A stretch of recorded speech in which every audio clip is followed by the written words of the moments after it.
Hello and welcome to SAP Learning Academy and welcome to this tutorial. In this tutorial today I'm going to tell you about the new approaches of SAP HANA modeling.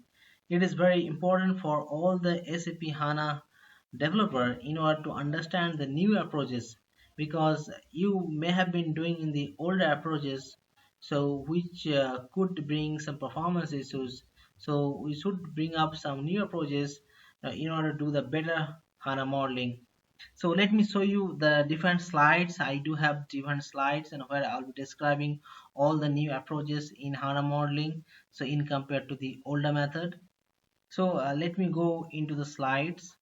So in the first slide, so the virtual data modeling as a key HANA concept.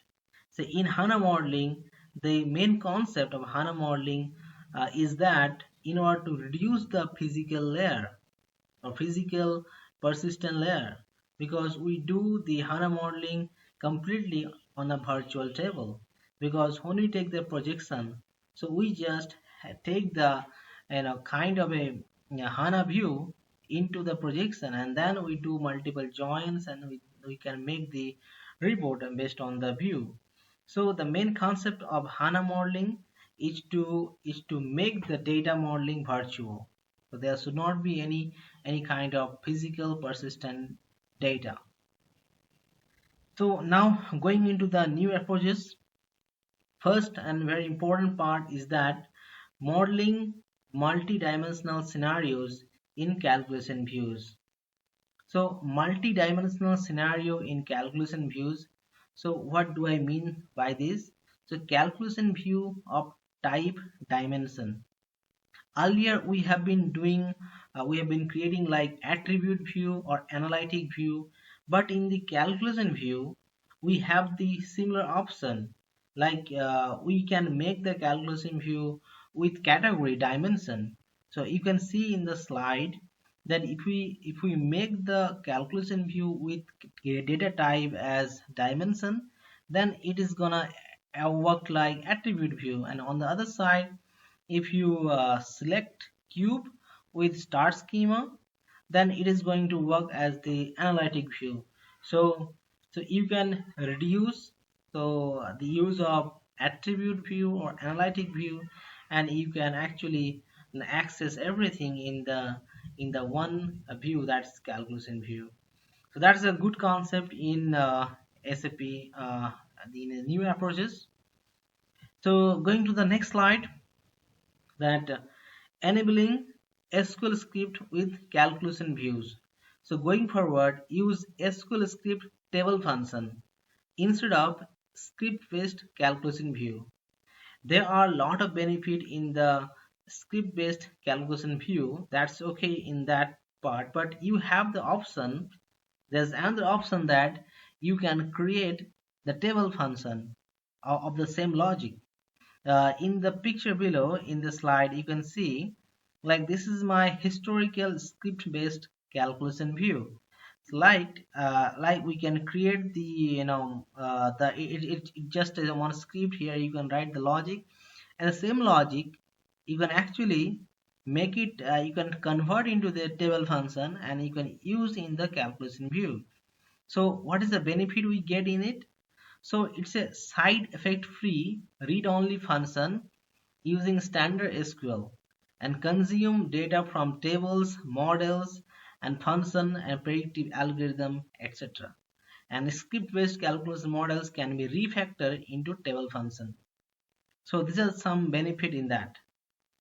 So now going into the third slide here, SQL script approaches.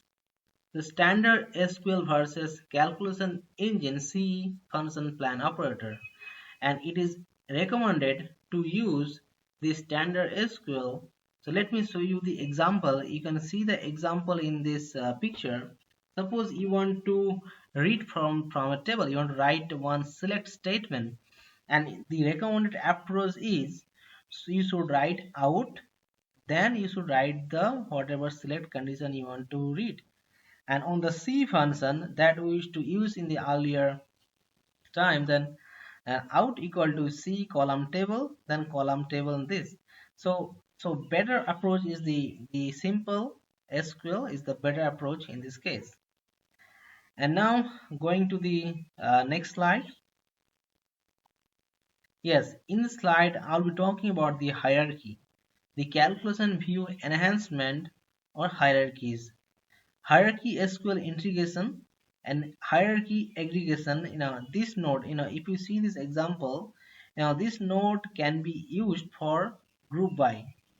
So we can see the data like this, and we can read the note here. The revenue and cost column contains, we can see the column revenue and cost contain the hierarchical aggregated value.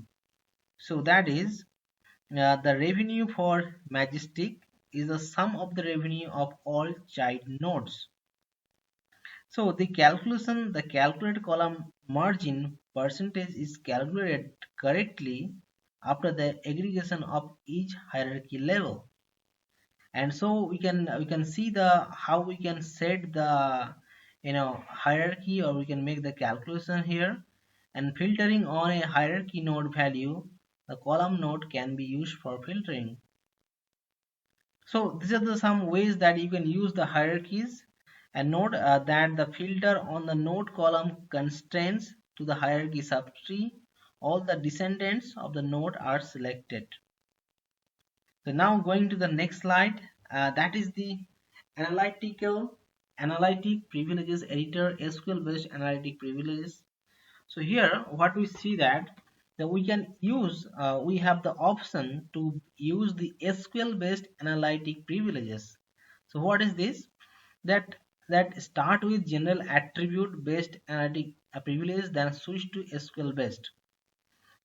We can see that in SAP HANA we have the option to select the SQL editor like this, and we can create the analytical privileges, so that you can actually kind of you can give access to some user, so that they can have the access to execute the CLV.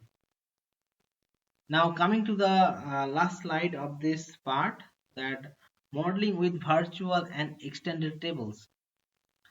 Suppose you are having some data in some other database which is not in SAP HANA database, so still you have the option in order to have the modeling in the HANA. So that's a two option. One is the dynamic tiering and the other is the SDA, Smart Data Access. So using the dynamic tiering, now it provides a disk-based columnar SAP HANA database extension using SAP HANA external tables, that is called extended tables. And on the other side we have the SDA.